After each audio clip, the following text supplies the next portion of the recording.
आज आपल्याला बनवायची एकदम खस्ता कुरकुरीत आणि खमंग अशी दालबट्टी. दालबट्टी तयार करण्याची एकदम सोपी पद्धत आज आपल्याला बघायची आहे. तर या ठिकाणी आता सगळ्यात अगोदर आपल्याला दालबट्टीचं प्रीमिक्स तयार करून घ्यायचं आहे. तर या ठिकाणी आपण अर्धा किलो गहू घेतलेले आहेत. 1 वाटी आपल्याला या ठिकाणी मका घ्यायचा आहे. अर्धी वाटी आपल्याला या ठिकाणी हरभरा डाळ घ्यायची आहे. आता हे सर्व साहित्य आपल्याला छान असे मिक्स करून घ्यायचे आहेत आणि गिरणीवरती आपल्याला जाडसर असे दळून आणायचे आहेत. या पिठामधील मी 3 कप पीठ या ठिकाणी घेतलेले आहे. यामध्ये आपण चवीनुसार मीठ घालून घेतलेलं आहे. अर्धा चमचा मी या ठिकाणी ओवा हातावरती थोडासा चोळून यामध्ये घालून घेतलेला आहे. 3 चमचे गरम करून घेतलेल्या तेलाचं मोहन घालून घ्यायचं आहे. यामध्ये थोडं थोडं पाणी टाकत आपल्याला घट्टसर असं हे पीठ मळून घ्यायचं आहे आणि 10 मिनिटांसाठी याला रेस्ट करण्यासाठी साईडला ठेवायचं आहे. कढईमध्ये मी 2 चमचे तेल घालून घेतलेले आहे. तेल छान तापलेलं आहे. यामध्ये मी मोहरी घालून घेतलेली आहे. मोहरी आपली छान फुटलेली आहे. अर्धा चमचा जिरे घालून घेतलेले आहेत. यामध्ये बारीक चिरून घेतलेला एक कांदा घालून घ्यायचा आहे. अद्रक आणि लसण घालून घ्यायचा आहे. 1 चमचा आपण यामध्ये लाल तिखट घातलेला आहे.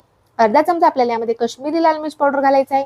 पाव चमचा मी यामध्ये हळद घालून घेतलेली आहे. अर्धा चमचा आपण यामध्ये सांबर मसाला घातलेला आहे. यामध्ये आपल्याला फेटून घेतलेली डाळ घालून घ्यायची आहे. चवीनुसार मीठ घालून घेतलेलं आहे. चिंचेचं पाणी घालायचं आहे. चिरून घेतलेला गुळ घालून घ्यायचा आहे. मस्त आपल्याला वरणाला एक उकळी काढून घ्यायची आहे. बारीक चिरून घेतलेली कोथिंबीर टाकून घ्यायची. आता आपल्याला याचे सारख्या आकाराचे गोळे तयार करून घ्यायचे आहेत. 7 गोळे आपण या ठिकाणी तयार करून घेतलेले आहेत.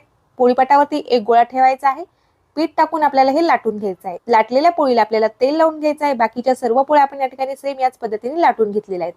यावरती आपल्याला दुसरी पोळी ठेवायची आहे. बाकीच्या सर्व पोळ्या आपल्याला सेम याच पद्धतीने तेल आणि पीठ टाकून एकावरती एक ठेवून हा रोल तयार करून घ्यायचा आहे. तयार झालेल्या या रोलची आपल्याला एक बाजू दुमडून घ्यायची आहे. दुसरी बाजू देखील आपल्याला त्यावरती दुमडून घ्यायची आहे आणि परत आपल्याला याला फोल्ड करून दुमडून घ्यायचा आहे. हलक्या हाताने आपल्याला लाटून घ्यायचा आहे आणि आता तयार झालेला जो रोल आहे आपल्याला वाफवून घ्यायचा. चाळणीला आपण या ठिकाणी तेल लावून घेतलेलं आहे. त्यावरती आपण हा रोल ठेवून घेतलेला आहे.